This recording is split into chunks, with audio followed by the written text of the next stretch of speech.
يا أيها المزمل قم الليل إلا قليلا نصفه أو انقص منه قليلا أو زد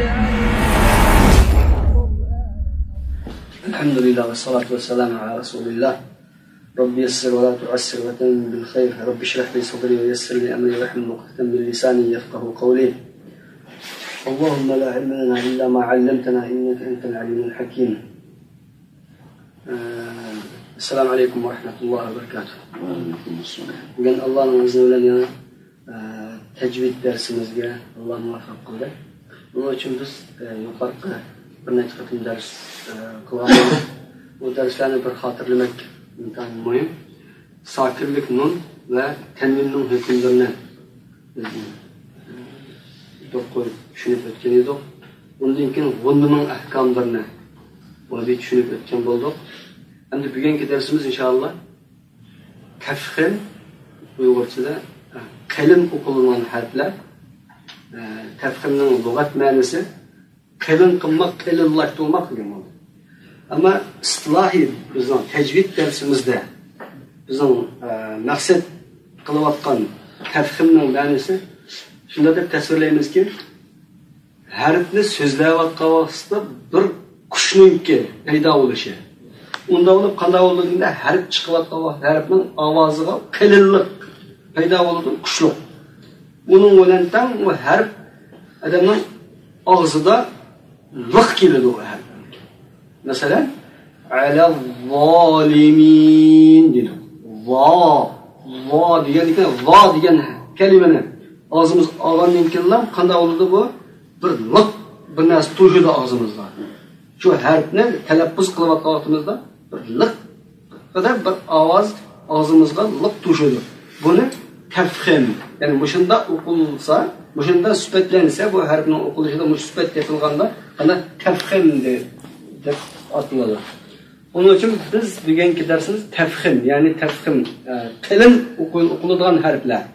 Qalin o'qiladigan harflar, mesela bu qancha nalarda qalin o'qiymiz, nalarda yumshoq o'qiymiz, yani inchika o'qiymiz. Inchika mesela zalikel kitab dedi. Yani zalikel kitab diyelim. Muş kelimenin hiç qandığında qalin o'qilish kelmaydi. Hammasi inchika o'qiladi. Hamma buni zalikel desek mesela. Zalikel kitab yoki kitob, bu intayin xato o'qigan bo'lamiz. Yani dildan chiqib qolamiz. Qur'on bunda tushgan emas. Shayxlardan o'rganib kelingan bu Qur'on o'qishning kerak. Telaffuzu bunda kelgan emas. Zalikel kitabu. Shuningdek, qalin o'qiladigan harflar, qas harflar esa ikkiga bo'linib bu. Birinchisi davomli, hamma yerda. Har qanday telaffuz qilindi ekanmiz Qur'onning ichida, davomli qanday qilamiz? Qalin o'qiladi. Masalan, bu harflar xussa, daltin, qiz. Jo'g'lanmasi Xussa, daltin,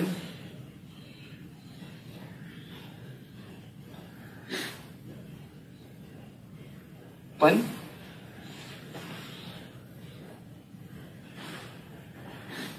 qil. Bu harflar kelsa, har qanday yerda ko'rilsa, buni qanday o'qiymiz? Qalin o'qiladi. Xussa, daltin, qil. Masalan, qala صراط الطامة الكبرى ولا الضالين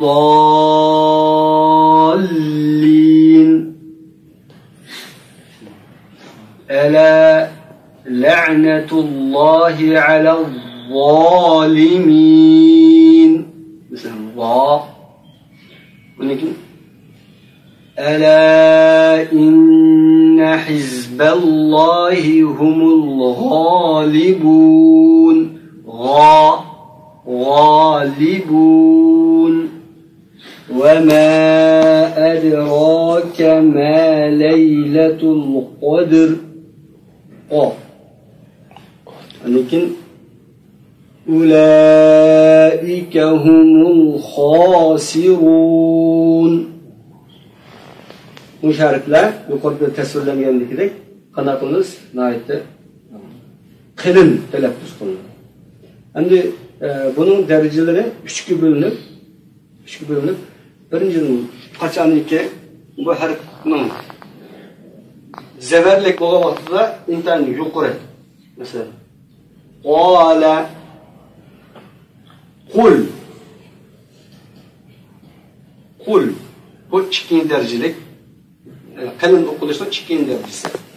Mana birinchi qala lekin mustaqim al mustaqim mana mustaqim deymizki al mustaqim degan olmaydi. Ise xato.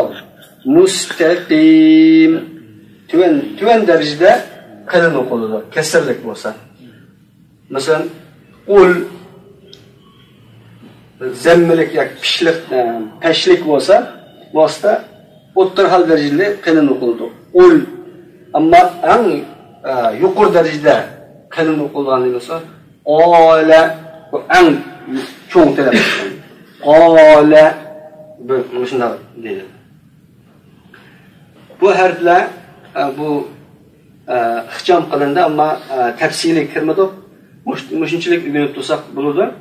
Ammo qolgan harflar taraqiq, ya'ni jinchika o'qilgan harflar, bu turgan harflarning hammasi hech qachon o harflarga o'xshash qanday qilmaymiz? Qilin talaffuz qilmaydi. Hech qachon qilin talaffuz qilmaymiz. Agar talaffuz qilsak, biz xato talaffuz qilgan bo'lamiz. Ya'ni Qur'onni boshqa bir tilda o'qigan bo'lib qolamiz. Shunga buni qattiq diqqat qilishimiz kerak. Xussa bag'tin qil.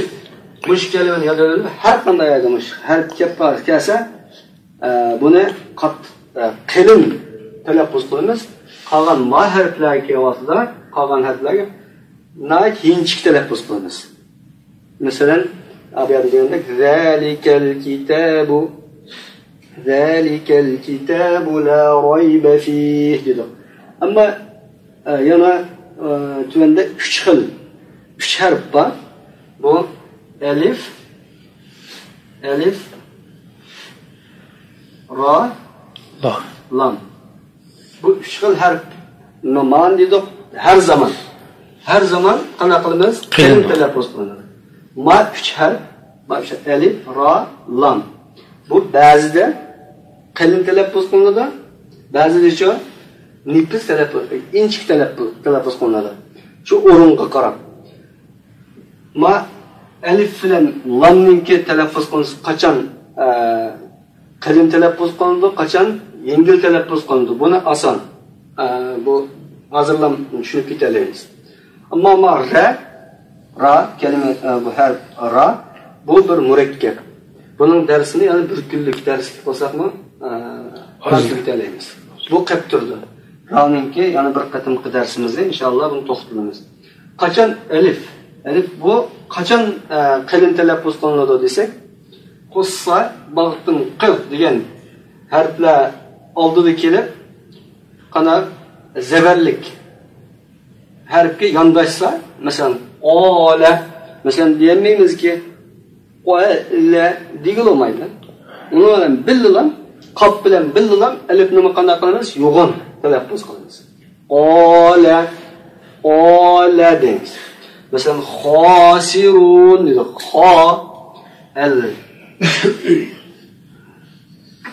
Xosirun mana zabarlik ha oldida keldi, undan keyin alif yondashdi.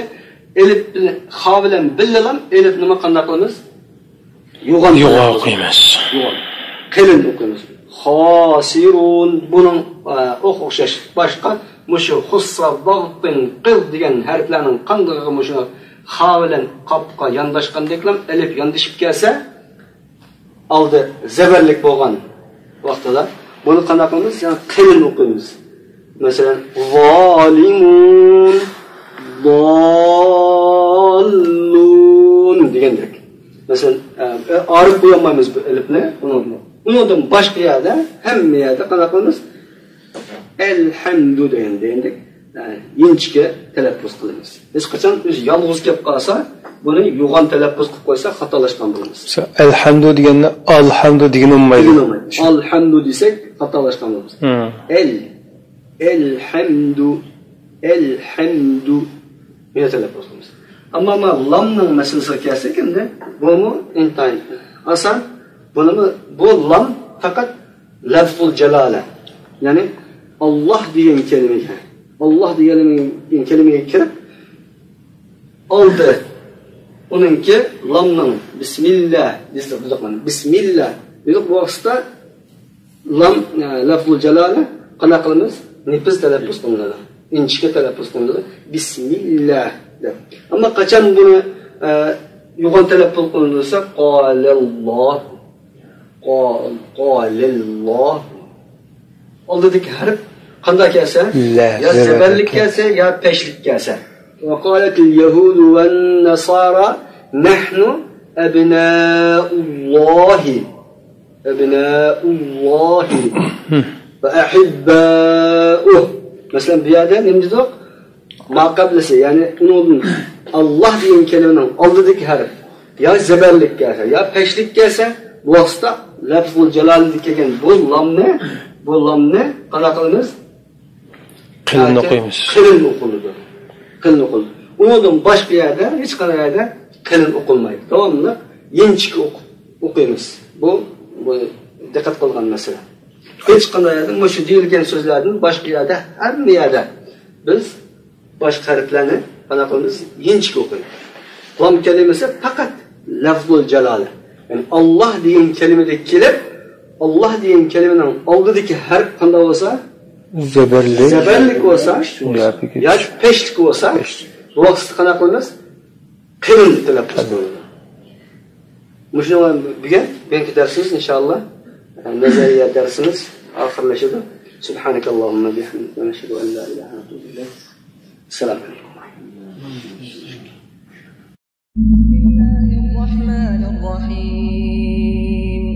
يا أيها المزمل قم الليل إلا قليلا نصفه أو انقص منه قليلا أو زد عليه